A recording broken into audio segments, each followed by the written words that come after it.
As someone fascinated by engineering, I still remember the day I saw the Airbus, the biggest passenger jet in the world, take off on one of its first flights. Seeing the giant double-deck engine jet airliner fly close by was one of those cool moments where a technology surpassed all of my expectations of what's possible. And so early this year, I was shocked to hear that Elvis will completely end production on the ABI despite the ever-increasing air travel. It seems like the A is not the right solution for this time, and to understand why, we need to look back at some of the history of aviation. In the late SEAs, the first jet airliners revolutionized civil aviation. Before, in order to travel long distances with the propeller planes of the time, many stops along the way were required, and connecting destinations between Europe and the United States was a challenge. New jet airliners such as the Douglas DC and the Boeing were able to reach much higher altitudes and therefore operated much more efficiently. In the Boeing, the company's first jet airliner, began its regular service by connecting New York City and London. It changed traveling completely. The transatlantic route between Europe and America already had a large and steadily growing demand, and with the help of more efficient aircraft, aviation gradually displaced the large ocean liners of the time. While one industry was booming, another one was in a decline, and by the mid-say, only the Queen Elizabeth II remained, which operated as a transatlantic liner only for certain months of the year. Airlines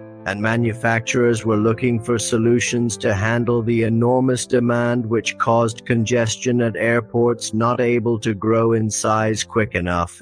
A large aircraft could carry passengers even more effectively between high-demand routes and would also reduce capacity problems caused by many small airplanes at airports. Boeing developed the jumbo jet, which became the world's largest passenger jet at the time. In a way, it brought aviation to a whole new era and set modern standard for the size of new airports. It also allowed carriers to offer longer trips. Interestingly, during the development, Boeing was actually very uncertain about the long-term prospects of at that time. There was a big belief that sooner or later, supersonic aircraft would dominate the passenger market. So in order to make sure that the costly development would be worth it, the plane was from the start designed to function as a cargo plane, while in the passenger version, the upper deck is used for the first-class lounge. The cargo version has the ability to lift the front cockpit, therefore making it a wide door for cargo. But the passenger version was a success, as it became the queen of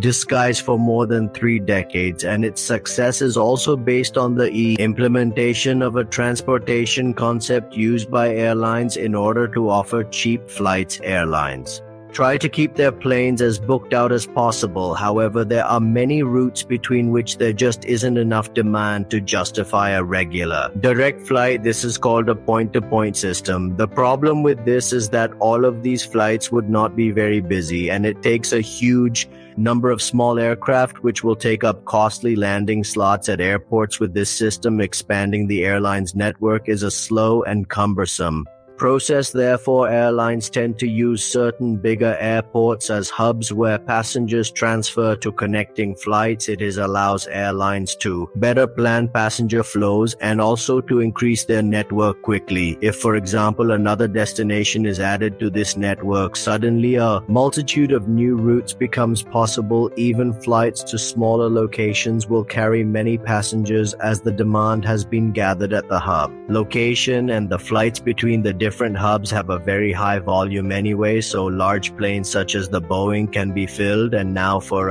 particularly economical. For that reason, in the Airbus wanted to stop Boeing's superiority in the field of wide-body aircrafts with a competing product. In the year after extensive market research, they decided to build the world's first full double-deck jet airliner. In addition to the economic consideration to weaken Boeing, the project also found as the A symbolized the European idea, with parts that are produced throughout Europe, such as the engines in Great Britain. The rear fuselage and tail fin in Germany and a horizontal tailplane in Spain, all to be assembled in Toulouse, France. Airbus received billions in loans from the governments of Germany, France, and the United Kingdom, and in those subsidies have been ruled improper by the World Trading Organization. But even that market entry, the timing was not ideal for Airbus. While the initial entry into the flight operations was scheduled for several, production difficulties caused delays until the end of. Once the production at Airbus moved out, the global economic crisis shook the aviation market. Airlines made billions in losses, and the crisis dampened orders for new aircrafts of all sorts, and unlike Boeing with the Airbus, did not end up making a cargo version of the A. Another problem is that the AI is only ideal for a very specific situation, which in turn makes Airbus dependent on a few customers that follow the same philosophy Airbus went for. Just how specific disease can be seen with the New York-London connection. The route connecting both hubs earns British Airways more than $1 billion in revenue each year, making it the most profitable route in the world. And even though British Airways owns as they don't operate them on this route, instead they operate a mix of S and business class. Only a free is one of the reasons is that there is a very high competition on a route like this connecting to hub airports.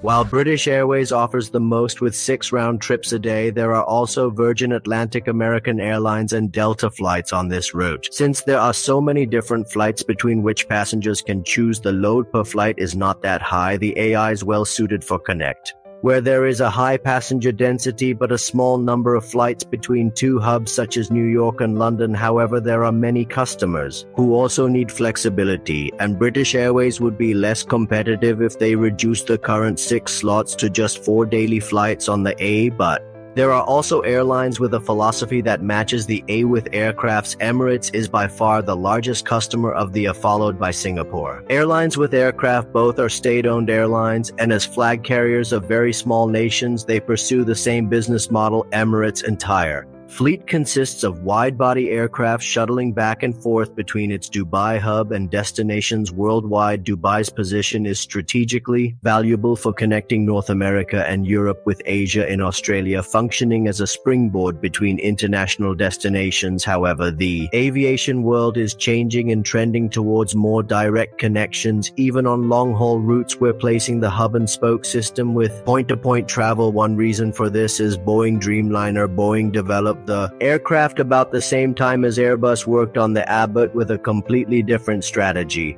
The market advantage of the is not its capacity, but its reduced operating cost. The fuselage is mainly made of carbon fiber reinforced plastic, which saves weight, and for the first time, instead of using the engines to provide cabin pressure, they use a bleedless system in which the engines start. Cabin pressurization, de-icing, and other functions are achieved through electronic systems. This massively increases the engine's fuel efficiency, and with all of those fuel savings, they allows longer direct flights, reducing the need for big planes like the A380 bring people to hub airports. All these reasons led to low demand for the A, and Airbus tried to find new customers worldwide to keep hope up, but since the A success was dependent on some few big customers, once Emirates cancelled their order for more as Airbus had to pull the plug on the project, the question that remains is wherever we should therefore think of the AI as a failure, because even though it simply isn't lucrative enough for business considerations, this does not change the engineering achievement of constructing a plane of this size. There have been no incidents leading to fatalities, more serious injuries, or crashes with the, after all, a number of record-breaking inventions go down this path. The Concorde, the first passenger aircraft with supersonic speed, failed less